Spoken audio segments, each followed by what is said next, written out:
Selamat siang teman-teman semua. Perkenalkan, nama saya Daryl Alif Tarayanda dengan NIM 2023-79021.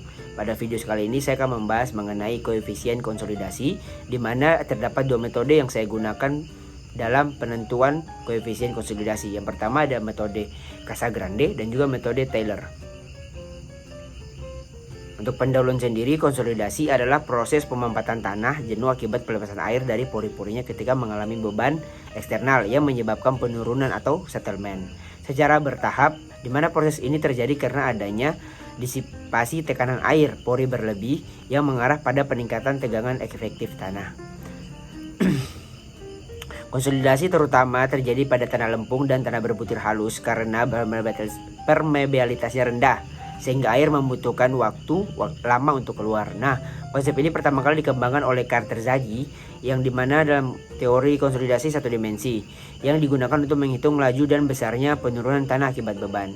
Koefisien konsolidasi atau CV sangat penting dalam geoteknik karena dapat menentukan suatu kecepatan proses konsolidasi tanah. Lanjut pada hukum Terzaghi. Nah, untuk hukum Terzaghi ini itu adalah teori dasar yang menjelaskan proses konsolidasi satu dimensi. Seperti saya jelaskan tadi, pada tanah jenuh air akibat beban eksternal. Teori ini dikembangkan oleh Carl Terzaghi dan menjadi dasar dalam analisis penurunan tanah atau settlement. Selanjutnya, metode yang digunakan untuk menentukan atau menghitung koefisien konsolidasi. Yang pertama tadi ada metode Casagrande, di mana metode Casagrande ini menggunakan pendekatan grafik settlement atau logaritma waktu. Koefisien konsolidasi dihitung berdasarkan titik ketika derajat konsolidasi atau U sama dengan 50%. Nah, metode Casagrande ini memiliki keunggulan, yaitu yang pertama lebih baik untuk tanah dengan konsolidasi lambat atau lempung lunak. Nah, juga cocok untuk tanah dengan permeabilitas rendah. Selanjutnya ada metode Taylor, di mana metode untuk menentukan koefisien konsolidasi ini adalah metode Taylor yang kedua, menggunakan pendekatan hubungan antara akar waktu dengan settlement. Koefisien konsolidasi dihitung berdasarkan titik ketika derajat konsolidasi atau U 90%. Nah, keunggulan dari metode ini yaitu cocok untuk tanah dengan konsolidasi cepat, dan kedua lebih akurat untuk tanah dengan permeabilitas sedang hingga tinggi.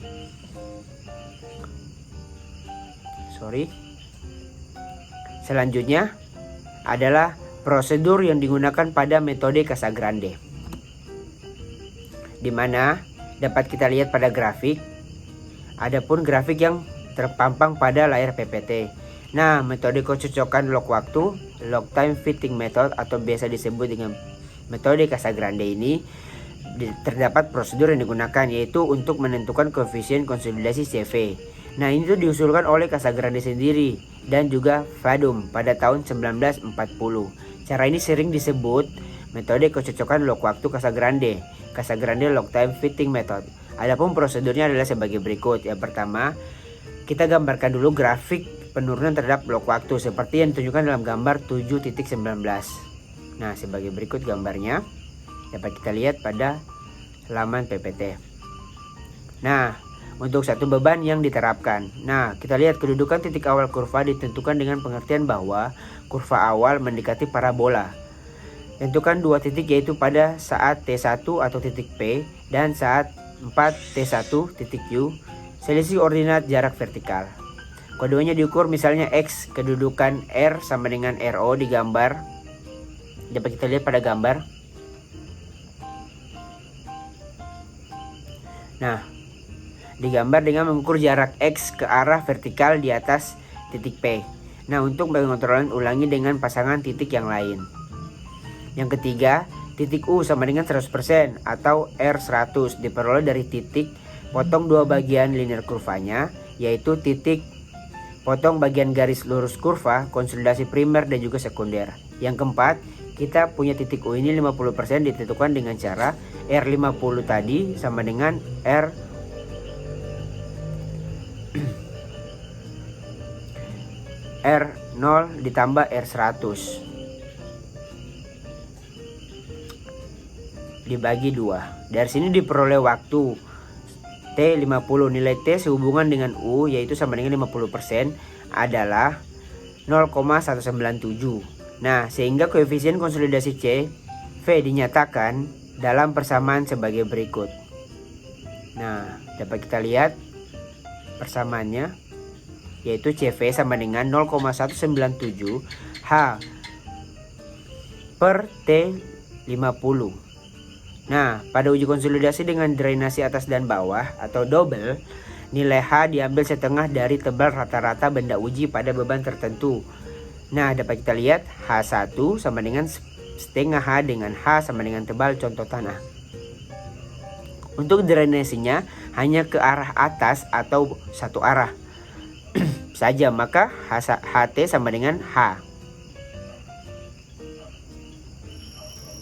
Nah, jika temperatur rata-rata dari tanah asli di lapangan diketahui dan ternyata terdapat perbedaan dengan temperatur rata-rata pada waktu pengujian, koreksi nilai CT harus diberikan.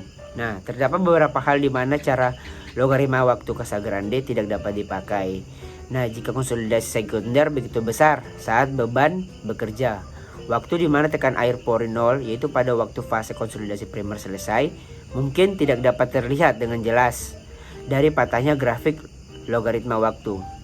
Nah, dapat kita lihat tipe kurva itu akan sangat bergantung pada rasio, di mana penambahan tekanan LIR atau Leonard dan Astifel pada tahun 1964, jika R100 tidak dapat didefinisikan dari grafik waktu VS. Penurunan salah satu pengukuran tekanan air pori atau cara lain untuk menginterpretasikan CV harus diadakan. Nah, selanjutnya kita lanjut ke contoh soal dan penyelesaian pada metode yang kedua, yaitu metode Taylor, di mana diberikan soal sebagai berikut, dapat dibaca.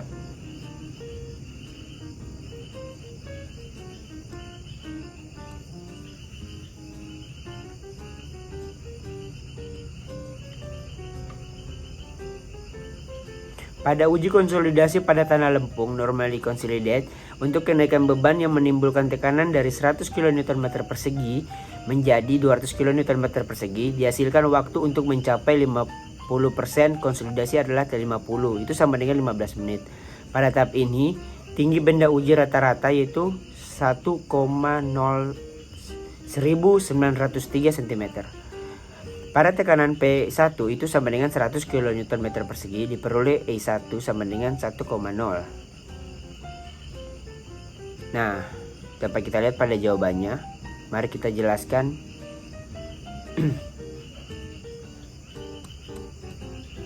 Dimana kita ketahui sebelumnya yaitu T50 sama dengan 15 menit. Nah, dari persamaan TV sama dengan CV T50 per H 2T untuk derajat konsolidasi rata-rata U itu kan tadi 50%, maka TV sama dengan 0,197. Karena drainasi ganda maka HT sama dengan setengah H. Selanjutnya, maka nilai CV dihitung sebagai berikut, di mana dapat kita lihat yang ini. CV sama dengan 0,197 itu dikalikan dengan setengah, dimana setengah itu dikalikan lagi dengan 1,903 dikali 10 pangkat negatif 2. Nah, tadi itu dibuat dalam kurung, lalu dipangkatkan 2. Nah, lalu dibagi dengan 15 kali 60. Nah, itu hasilnya yaitu 1,97 dikalikan dengan 10 pangkat min 8 meter persegi per depth. Nah, dari persamaan CV sama dengan K per M V per YW, MV YW sama dengan K per delta E per delta P dikalikan 1 ditambah E tutup kurung YW. Selanjutnya, untuk penyelesaiannya, kan kita sudah ketahui tadi untuk sigma E yaitu 1,0 dikurang 0,91, itu hasilnya adalah 0,09. Dan juga sigma P yaitu 200 dikurangi 100 itu sama dengan 100 kN per segi. Langsung kita lanjut, untuk nilai E nya itu diambil rata-ratanya. Nah, nilai porositas rata-ratanya itu yaitu E sama dengan 0,5 dikali 1 ditambah 0,91, dimana hasilnya setelah kita hitung yaitu dapatin 0,95. Maka koefisien permeabilitas K dihitung sebagai berikut, di mana K sama dengan CV per sigma E per sigma P dikali 1 tambah E, yaitu dikalikan lagi dengan YW, yaitu di mana kita ketahui hasilnya setelah dikalikan, yaitu pertama untuk CV nya sendiri itu 1,97 dikalikan 10 pangkat negatif 8, itu nanti dikalikan lagi dengan tadi sigma E nya yaitu 0,09. Untuk sigma P nya sendiri yaitu 100, dan juga 1 ditambah E yaitu 0,955 dikalikan dengan YW yaitu 9,81. Setelah kita hitung hasilnya yaitu 8,9 dikalikan dengan 10 pangkat negatif 11 yaitu hasilnya 8,9 dikalikan 10 per 10 pangkat negatif 11 M per det. Nah, sekian untuk videonya, untuk contoh soalnya. Maka kita lanjut ke hasil akhir, yaitu kesimpulannya dari kedua metode yang kami gunakan, di mana metode Taylor ini lebih cocok untuk tanah dengan konsolidasi cepat dan menggunakan grafik akar T settlement. Nah, untuk metode Casagrande ini lebih baik untuk tanah dengan konsolidasi lambat dan menggunakan grafik logaritma T settlement. Nah, pemilihan metode bergantung pada jenis tanah dan karakteristik konsolidasi yang terjadi. Nah, berakhir sudah penjelasan kami. Saya harap video yang saya buat dapat bermanfaat dan juga berguna untuk pengetahuan mengenai cara menghitung koefisien konsolidasi menggunakan metode Taylor dan juga metode Casagrande. Selamat siang dan terima kasih.